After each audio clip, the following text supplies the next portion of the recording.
Hi,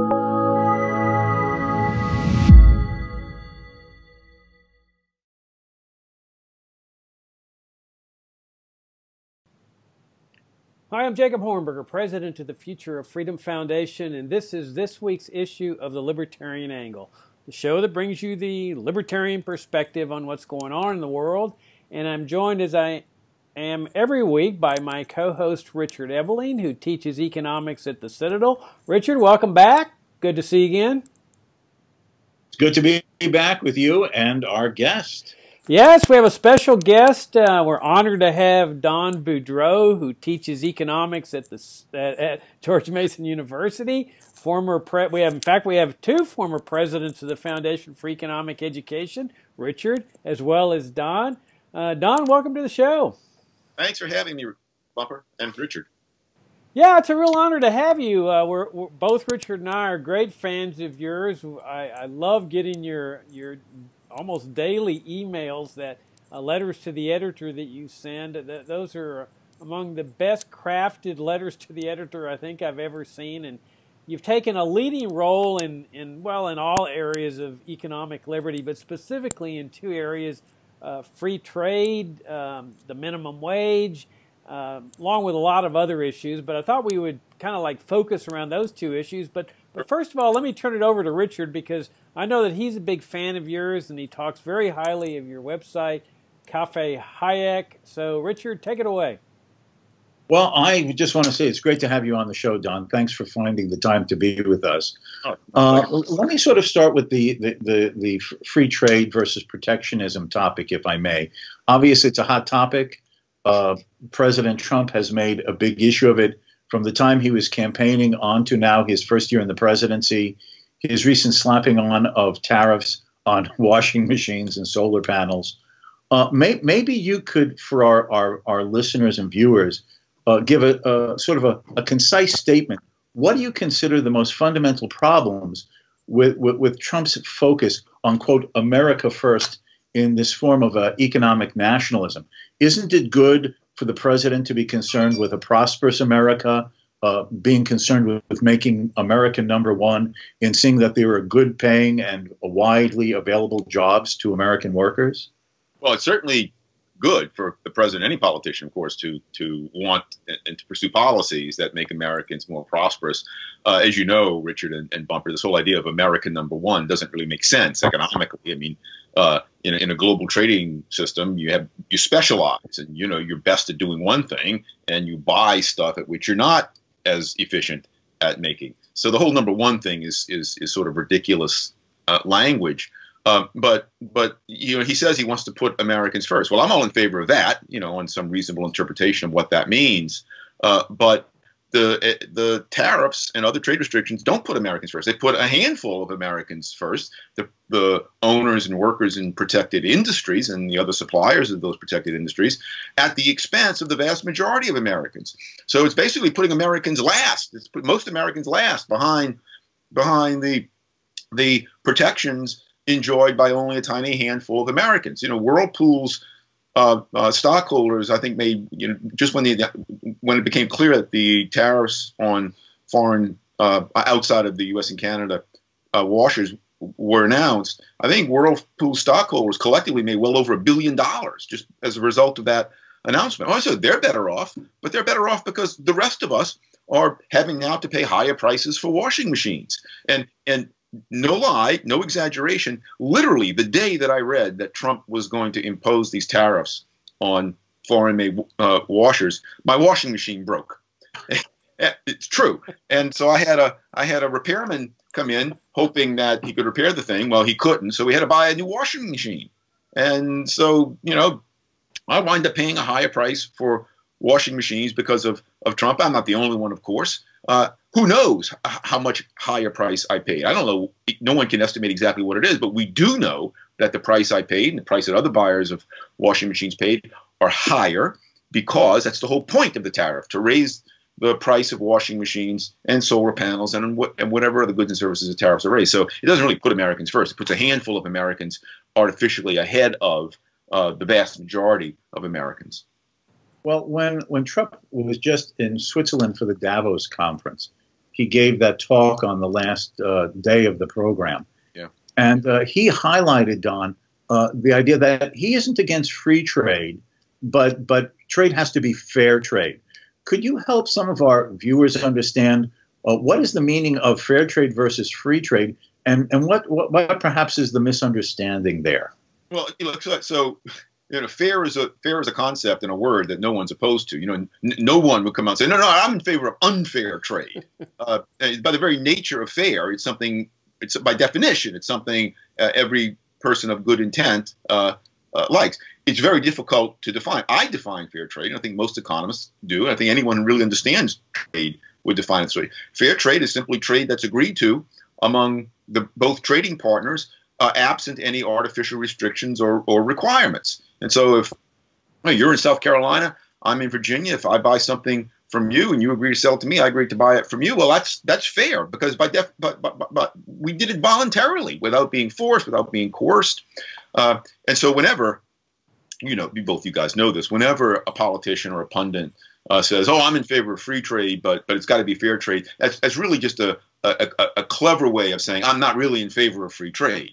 I'm going to use this term fair as an excuse to impose restrictions on trade that do not exist under a genuinely free trading regime. And so and he also said he wanted trade to be reciprocal. Well, of course, all trade by definition is reciprocal. I've never seen a non-reciprocal trade. Probably what he means is reciprocal market access. But even there, what most people, certainly what Trump doesn't get, is that when a foreign government restricts access of imports into its markets, the overwhelming cost of that restriction is borne by the citizens of that country. And Americans' welfare is not improved when Uncle Sam responds by imposing a similar restriction on our access to imports. So that's unfair. What's unfair is when government intervenes in trade. Well, if again I can follow this on, these are often issues that people out there who are not economists or specialists on policy issues perhaps do not fully understand. So I know I hope you appreciate I'm being devil's advocate here. Yeah, of course. Fair trade seems like you're saying reciprocal, both sides agree, but often the argument made, Don, is that, yes, trade would be fair if other governments didn't subsidize their domestic companies to sell those goods in the United States, let's say, at below what otherwise would have been their own market costs of production. And therefore, they're able to undersell an American competitor in the United States due to that tax subsidy from their own foreign government. Isn't that unfair? Well, it is most certainly unfair. It is unfair to the people of the country who are paying the subsidies to those whose governments are paying those subsidies. It's not unfair to Americans. It's a subsidy for us Americans. We're getting foreign-made goods and services at prices lower than we would otherwise have to pay. That's a good thing for us. It's not a bad thing. It's unfortunate for the foreign citizens who are paying the subsidies, but not for us. And what is always overlooked, in fact, I've never seen anyone on the protectionist side ever address this argument, is that a government that subsidizes industry A, by definition, takes resources away from other industries. It takes resources away from other parts of the economy. And so other parts of that economy have unnecessarily and artificially higher costs. I've never seen domestic protectionists in America, for example, argue for our government to intervene to force the prices of other inputs lower, the imports lower. When they focus only on those imports into America whose prices are made artificially lower by the subsidies and completely ignore the imports or would-be imports from other countries whose prices are made artificially higher by the very same exports about which they complain. Don, it seems to me it's just absolutely amazing that these arguments still have to be made. I mean, you would think that if there's any principle of economics that's been well established for at least 100 years, it's the principles of free trade. And the way I see it is it argues on two levels. First, the moral argument that I have a right to buy whatever I want. It's my money, and whether the seller is from here in Virginia or in another state or another country, I have a right to buy whatever I want. And if I find what I consider better goods and cheaper goods in Japan or China, it's my money. I have a right to enter into that trade. And then there's the utilitarian argument. This benefits people's standard of living overall. As you point out, we have to look at it in terms of consumers, not protecting producers, because there's a conflict of interest there between producers and consumers. And that if we look at it from the standpoint of consumers, when consumers are having low-cost, high-quality products dumped into their lap, I mean, an example would be like if Toyota said, we're going to dump a free Camry into the hands of every American family. American producers might complain that, hey, this deprives us of a potential sale of a GM or a Ford vehicle. But from the standpoint of consumers, this is a tremendous bonanza. And so from those two standpoints, it boggles my mind that we're still having to argue over the virtues and morality of free trade. So a couple, I agree, of course, Bumper. And so a couple of things. Every spring semester, I teach a seminar at George Mason on the wealth of nations. So graduates and undergraduate students, and I have about 12 to 15, we sit down every semester and we read The Wealth of Nations cover to cover.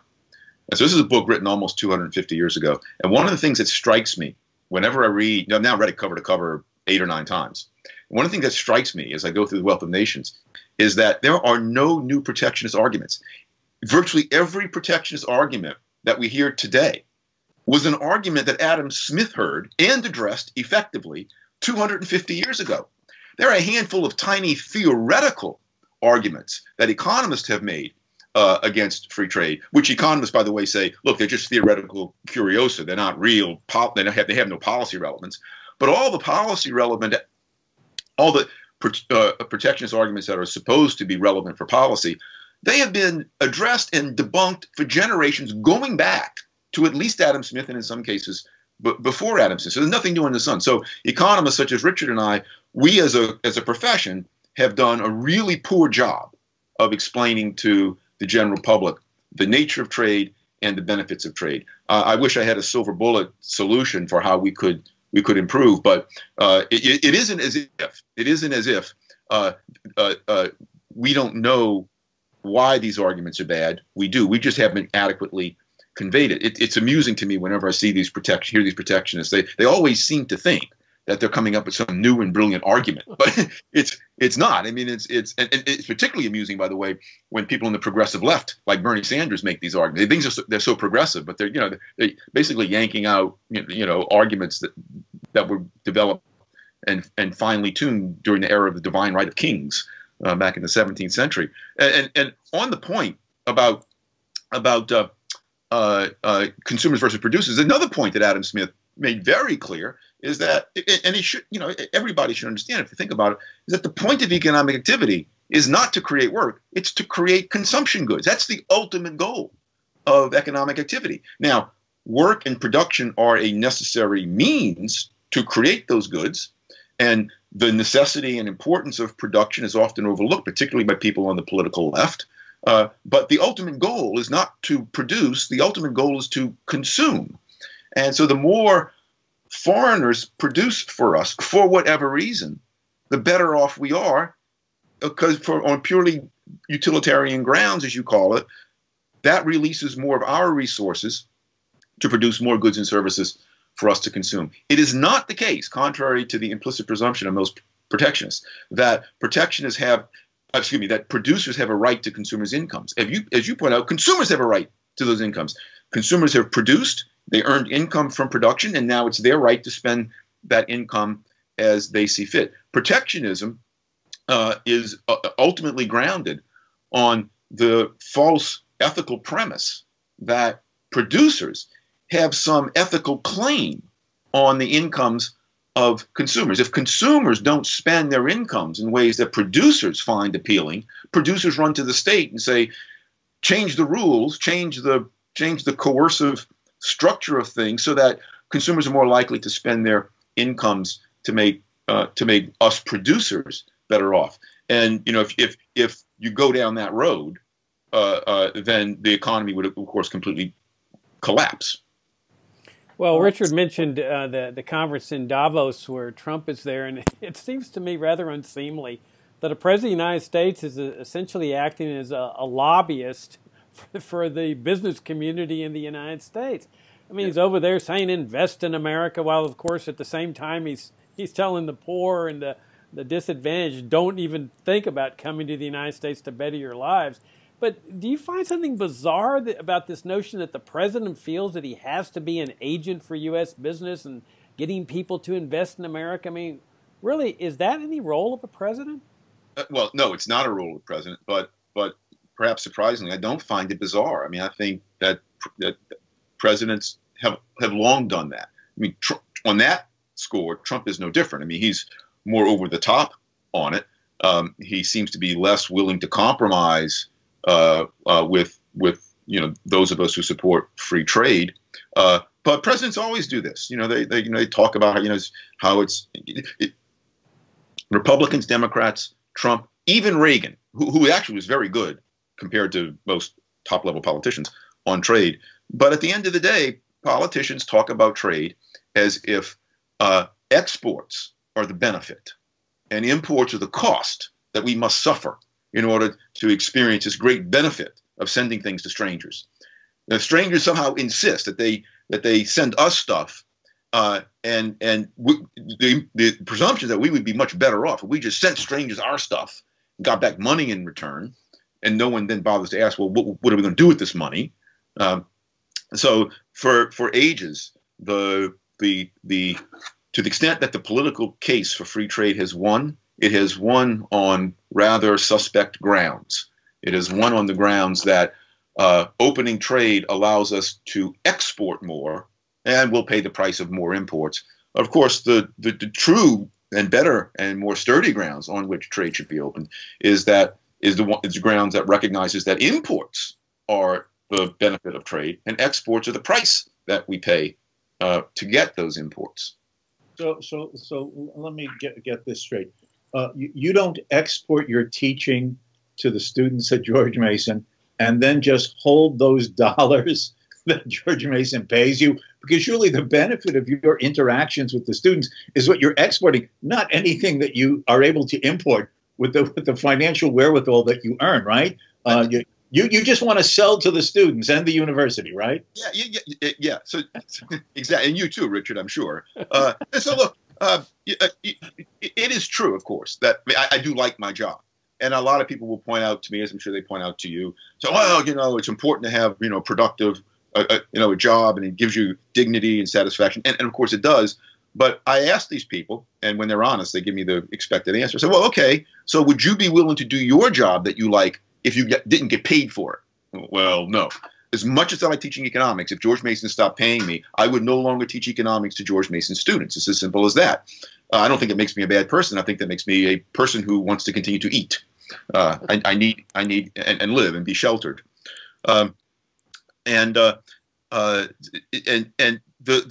theory is that Trump has. Trump is almost a caricature of 17th century mercantilism. I mean, he is the perfect 17th century mercantilist. He views getting money as the ultimate goal of economic activity, and spending money in order to improve your quality of life as somehow suspect. You might have to do it, but we want to keep that to a minimum. Trump himself spends a lot of money. I mean, he's got a lot of houses. I'm sure he lives lavishly, consumption-wise. But he doesn't want us Americans to live as lavishly as we can, because he wants to restrict our ability to consume in order that a handful of American producers are able to sell more than they otherwise would in a free and unfettered market. Don, one of the examples that I think is best for free trade and really open borders is the domestic United States. I mean, it's the biggest open border region in the world. And we don't worry about a trade deficit between Virginia and Florida. We don't pace the floors and lose sleep. Oh, my gosh, the trade deficit and so forth. I mean, goods and people cross these borders every day, and people just take it for granted. But it really is a remarkable thing, isn't it? Yeah, of course. I mean, I use a similar example of Czechoslovakia before it broke into the Czech Republic and Slovakia. When it was one country, Czechoslovakia was it, and then it was no one thought anything about someone in Prague trading with someone in Bratislava. Suddenly, when they become two countries, now the very same trade, according to protectionist principles, becomes destructive of both countries rather than productive of both countries. The U.S. Constitution had a lot of purposes. One of the purposes was explicitly to ensure that the states in the U.S. Union would remain, they didn't use the term, but would remain a free trade zone, the term we have today. And you can criticize the U.S. courts for many, I think, faulty decisions over the past 200 and odd years. But one thing the courts have done really well is ensure that states don't grant domestic protectionism to in-state producers. States have tried. They're very clever at trying. And the U.S. courts are pretty good at seeing through that. And so we have had this giant free trade zone. Of course, it's grown each time the United States has grown. And you're right, we don't think about it. People in Vermont trade with people in Hawaii, right? And England is closer to Vermont than Hawaii is, and yet we consider it natural for people in Vermont to buy pineapples from people in Hawaii, and people in Hawaii to buy maple syrup from people in Vermont. Well, if that's fine, why isn't the same economic principles apply when you're trading with people across a country border? One of many ways to express the deep fallacies of protectionism is that it's built on the fallacy that a political border has economic significance, and it doesn't. It has political significance, it has legal significance, but it has no economic significance. All right, let's move. Yeah, well, you want to make a comment? I've been trying to follow the logic of Trump's philosophy. But I'm having difficulty, Don. You see, now I don't believe in multilateral trade. I have been going to the supermarket and I've been insisting that they buy as much from me as I buy from them. And then I go to the dry cleaner and I expect the dry cleaner to buy as many econ lectures that I need to sell to him to just balance the dry cleaning he does for me. And I'm having a difficult time here able to get all the goods and services I need. Well, in fairness, Richard, I'm sure you were also then buying as much from the Citadel as the Citadel is buying from you, right? Absolutely. Look. Yeah. Yeah. I mean, look, almost everything about protectionism is ludicrous once you understand economics. But if a prize has to be given to the most ludicrous commonly stated premise or commonly stated conclusion of protectionism is the conclusion that bilateral trade deficits in a world of more than two countries have any meaning at all. I mean, it's just absolutely meaningless how much Americans buy from the Chinese compared to how much the Chinese buy from Americans. It is no more meaningful than how much you buy from the supermarket compared to how much the supermarket buys from you.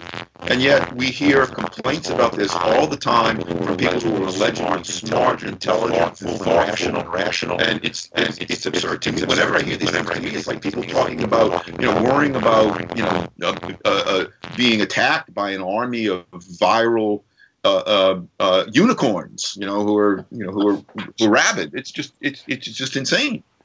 All right. Well, speaking about insanity, let's move to the other thing that you've played a leading role in. And again, we're getting some bad static, it seems like, and that's the minimum wage. I mean, you've been so great, and here's another issue. It just boggles my mind that we're still having to show people the fallacies of the minimum wage. But you've played a leading role in this, and you continue to do so. Tell us a little bit of your arguments about the minimum wage.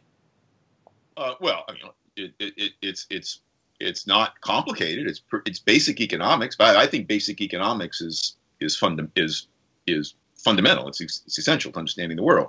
So obviously, what the minimum wage does is artificially push up the hourly monetary wage rate that employers must pay to certain workers. Those workers who are affected by the minimum wage, low-skilled workers. It makes it more costly for employers to hire low-skilled workers. Well, when it becomes more costly to do something, you do less of that something. In this case, it means almost certainly fewer low-skilled workers get hired. Now, there are other ways to adjust. You can reduce low-skilled workers' fringe benefits. You can change the nature of the job.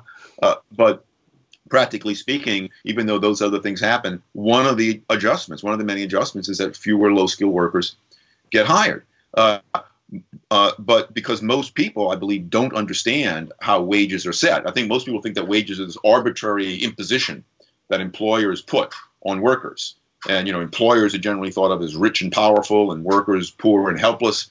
And so the rich and powerful employer imposes artificially this arbitrarily low wage on workers. Well, how to save workers? Let the government come in and use its power to elevate the power of the worker. So now the worker, with the government's support, is now getting this higher minimum wage. But of course, wages are set in competitive markets. And so the wage rates that we see out there are not arbitrary. They're set by market forces. And when government imposes a minimum wage above the wage determined by markets, it will cause unemployment among workers. Unlike in the free trade case, though, economists have not played a good role here. Economists just have been deficient in the free trade case in making the case for free trade more widely understood. In the case of the minimum wage, some economists have played an absolutely destructive role in lending aid and support to those people who are economically ignorant. So there are a number of economists who conduct empirical studies that claim to find that raising the minimum wage has no negative effect on unemployment. Nearly all of these studies that I've looked at, and I've looked at many of them, are deficient in a number of different ways. The way they interpret the data, the way they gather the data, the way they understand what the theory predicts.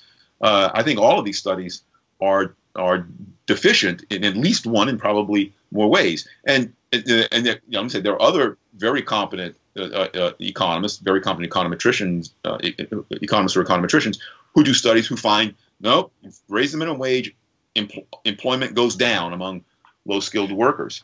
But the debates that economists are now having amongst themselves about the econometric specifications, this drives me crazy, I have to say, because the economic theory predicts pretty clearly that if you raise the cost of engaging in some activity, including hiring low-skilled workers, fewer of those workers are going to be hired. There is no reason to believe that low-skilled workers are the lone exception to the law of demand, and yet that is how much of the debate among economists proceeds. If we want to reduce greenhouse gas emissions, well, let's raise carbon taxes. Whatever you think of the merit of that policy, at least the economics are correct. If you increase carbon taxes, you'll reduce carbon emissions. If you want to decrease cigarette purchases, illegal cigarette purchases, you raise the tax on cigarettes. Right? Whatever you think of the policy, people get the economics right. Somehow, low-skilled workers, the hiring of low-skilled workers is thought by many economists to be the exception to this rule. I see no reason for that. And until and unless overwhelming data are gathered showing that increasing the minimum wage, in fact, never causes low-skilled workers to lose jobs, I'm not abandoning basic economics in order to fall in with those who support raising the minimum wage as a faulty means of helping low-skilled workers. Richard? Clearly, I mean, no one is going to become an economist who hasn't learned the logic of, as you were saying, the law of demand. We would hope no one would, yeah. Demand is a downward sloping curve. Other things held given, as you raise the price, the quantity purchased tends to decline. To use our jargon, it depends upon the steepness of the curve, the elasticity, but all of things held given, unless it's a vertical line, if you raise the price, something's going to go down in the amount purchased. Now, you find that some of these economists, who I believe you're referring to, have themselves written economic textbooks. And they'll draw a supply and demand curve in the textbook and show what happens if the price, for whatever reason, set above the market clearing price. That'll surplus an unsold inventory, unemployment of the resource in question. And yet, when it comes to this issue, they seem to lose through amnesia what they themselves have often written in their own textbook or in their classroom presentation. Could you discuss the politics and the psychology of why you think so many economists suffer from this? Yeah, that's a really good question. It's one I've thought about. I don't think I have a good answer. I can only try to get into their minds. I don't doubt the sincerity of most of these economists. look, I was very much influenced by a book that came out 6 years ago, Jonathan Haidt's The Righteous Mind. And in that book, he's a social psychologist. And in that book, he explained, I think very compellingly, that the human mind, we want to believe certain things. And the mind is very, very good at convincing us that what we want to believe is, in fact, reality. And we're all subject to it. We have to be aware of it in ourselves. We on the libertarians, free markets, progressives, whoever. That does not mean, however, that therefore every position that someone takes is equally valid or invalid with others. At the core of economics is the logic of supply and demand, and again, there's no reason to believe it doesn't apply in this one case. And so when economists, to get to your question, when economists do these studies and claim to find that the minimum wage has no negative effects, I think they are allowing the complexity of reality and the inability of even the best econometric studies to fully capture that complexity to drive their analysis. If you really want to find some outcome in some economic outcome by studying the real world empirically, you're a really bad econometrician if you can't find it. And so if you want to find an outcome, you can construct, and I don't think it's intentional in most cases, or in even any cases.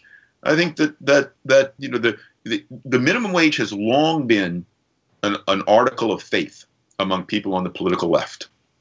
And if it's an article of faith, well, it must be true.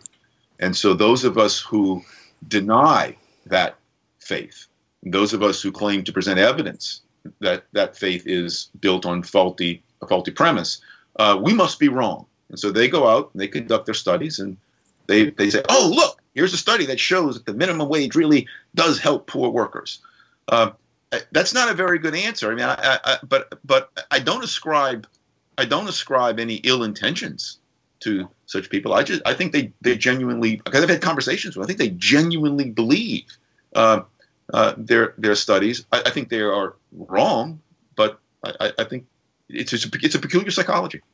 A lot of times when I'm in a conversation, not with students or other kind of, obviously just out there with friends, family, just a conversation, and these policy issues come up, and the minimum wage law problem arises in the conversation. And I make the kind of arguments that you were explaining to the viewers about if you raise the price, amount is going to go down. And you say all you're going to be doing by imposing a minimum wage is causing a certain proportion of a certain part of the labor force to find themselves unemployed or not have a job that otherwise might have been there. Right. Then they say in frustration, okay, so you said that minimum wages don't help the poor.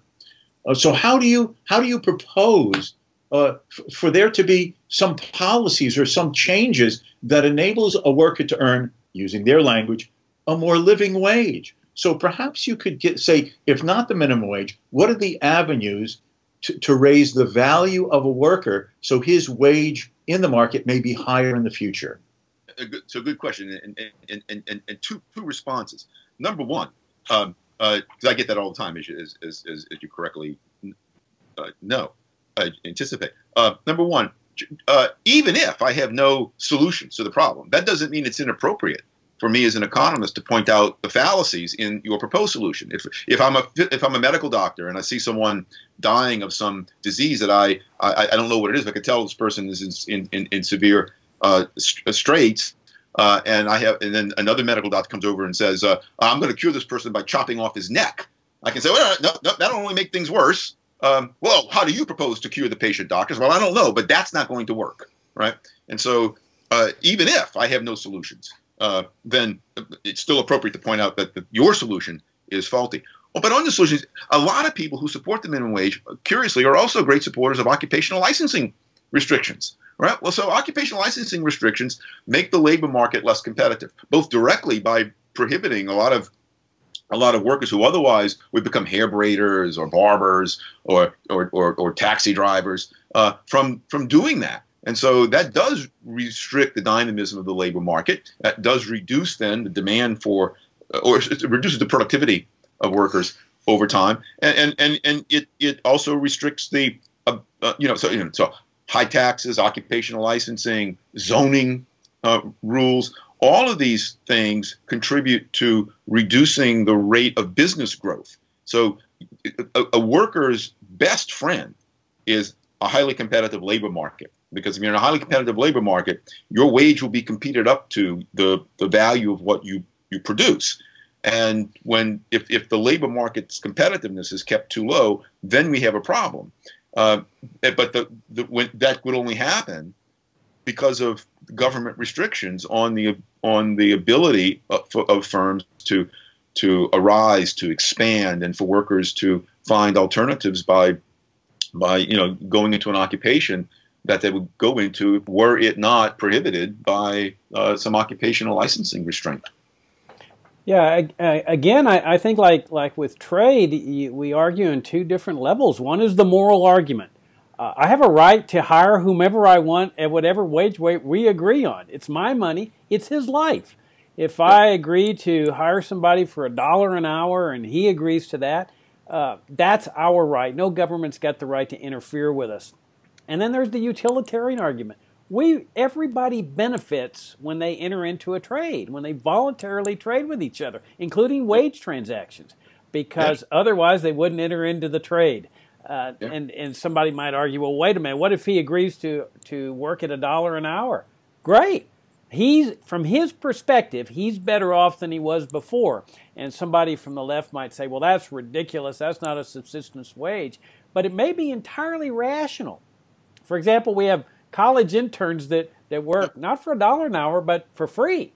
And why are they doing that? Well, because they are gaining experience, work ethic, trade, learning the benefits of arriving at work on time, and so forth. Now, if you look at the black teenager unemployment statistic, it confirms what you're saying. Black teenagers have a chronic unemployment rate of about 30 to 40%.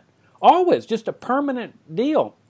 Permanent unemployment rate. It's post-World War II years, yeah. Yeah, and the left says, oh, well, that has nothing to do with the minimum wage. It has everything to do with the minimum wage, because an employer is sitting there evaluating from a subjective standpoint who he's going to hire. If he has to pay $8 an hour, who's he going to hire? The well-educated white kid that speaks English well, is well-dressed, and so forth, or the black teenager that may lack some of these advantages in life.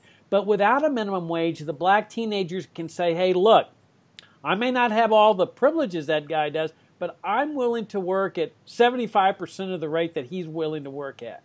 And all of a sudden, now the employer sits there and says, okay, now it may be in my interest to hire this kid. And then the African-American kid has his foot in the door. He's got his foot on the bottom rung of the economic ladder. He gets into that business. He learns the trade. He learns a work ethic. He learns what it's like to get to work on time, how to satisfy consumers, and he ultimately gets the skills to go out and start a business of his own. But when you lock him out of the labor market with that minimum wage, you send him into unemployment, into the drug trade, and other unsavory activities. Yep. Yeah. Thomas Sowell and my colleague Walter Williams, have done important empirical work on this. And one of the statistics that I always cite is that in 1948, and really 1948 is the first year that the U.S. minimum wage really started biting. And in 1948, the unemployment rate of blacks aged 16 and 17 was a little bit lower than was the unemployment rate of whites aged 16 and 17. So like unemployment rate of blacks was 9.8, and whites it was 10.2, like that. And so well, why did blacks have an even lower unemployment rate in 1948 and a higher unemployment rate now? No matter how much racial prejudice remains in the American economy, no serious person would contain that racial prejudice today is higher than it was in 1948. It's a lot lower. And so there must be some reason now why the unemployment rate of black teenagers tends to run today, as you point out, much higher than that of whites. Last time I checked, it was about 3 times higher than that of white teenagers. And the minimum wage is the single best explanation for that. So as you point out, my son, he's 20 now, but when he was a teenager, he was raised in leafy, well-educated Fairfax County. he had his jobs were at minimum wage. He never had a problem getting a job at the minimum wage. And the wage he got paid, the minimum wage was no doubt higher than it would have been had there been no minimum wage statute. My son benefited from the minimum wage. But my family didn't really need it. My son spent his money frivolously. He didn't have to.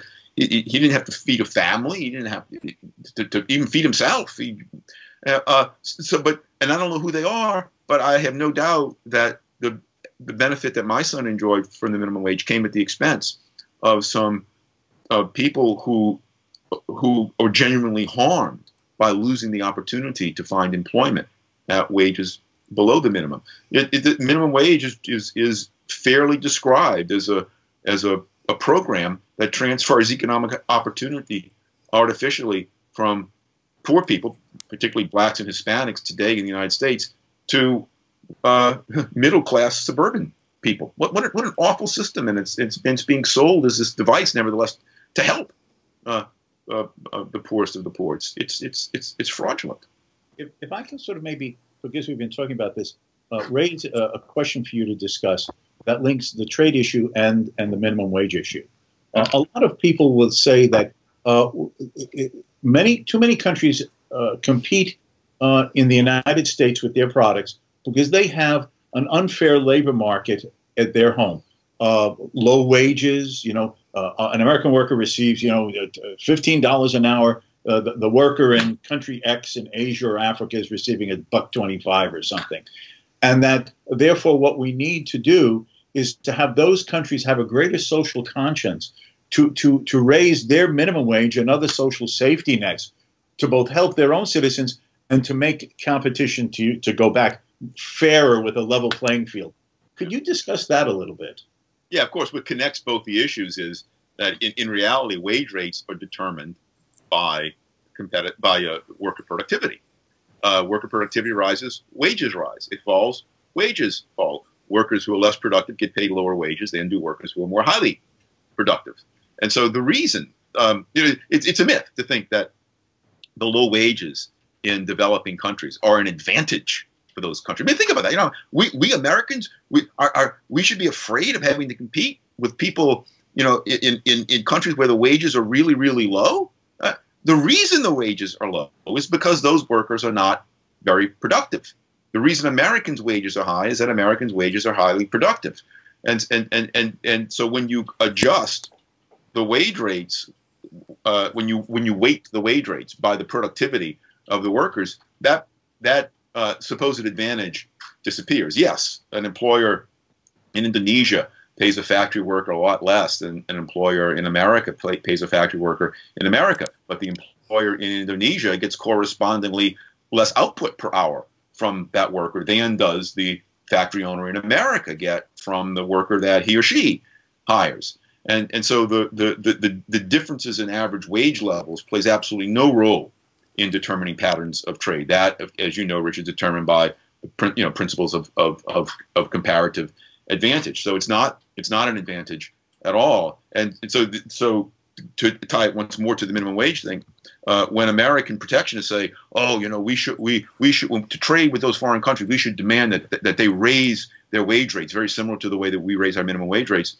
What that will do is put many of those people out of jobs in the same way that our minimum wage rate puts young Americans out of jobs. The horror of it is that the kind of wages that we ask these developing countries to impose are much higher relative to the average wage rate in those countries than is our minimum wage. And so if those countries give in to our demands, then those artificially higher wage rates there will impose much more damage on those countries than our relatively low minimum wage imposes in our country. All right, Don, we're about out of time. If people want to get more of your insights, other than taking your classes at George Mason University, what do they need to do? Oh, I have this blog, Cafe Hayek, www.cafehayek.com, that I put stuff up on that 3 or 4 times each day. I have a daily letters. I post all my letters on my blog, so you can just read my letters on my blog, or just email me. I love getting emails, particularly from students and teachers.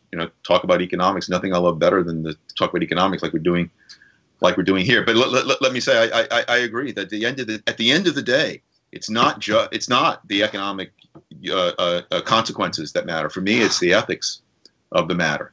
And I have a right to buy and sell peacefully to whomever I choose and to spend my money.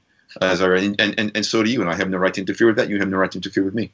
And what's your email address that you'd like people to send? Oh, DBOUDREA at GMU, George Mason University, .edu. Well, Don, it's been a real pleasure. I want to thank you again for taking the time to join us. Richard?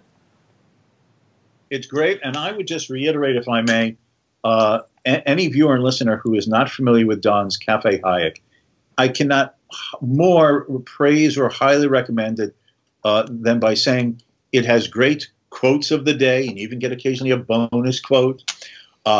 Besides Don's excellent commentaries and policy insights, he does yeoman work to give the reader valuable and useful daily links to other people's articles, obviously on policy issues, but sometimes useful economic theory issues as well. So anyone who wants to stay on top of these type of market-oriented problems and issues can know better than to subscribe to Cafe Hayek. Thanks, Richard. All right, and I want to thank you all for tuning in. To get more information, come and visit us at fff.org, our website, the Future of Freedom Foundation. Subscribe to our FFF Daily, where we often link to Don's articles, and of course where we include Richard's weekly article, my daily blog. And thanks, guys. Greatly enjoyed the conversation. My pleasure. See you guys soon. Take care.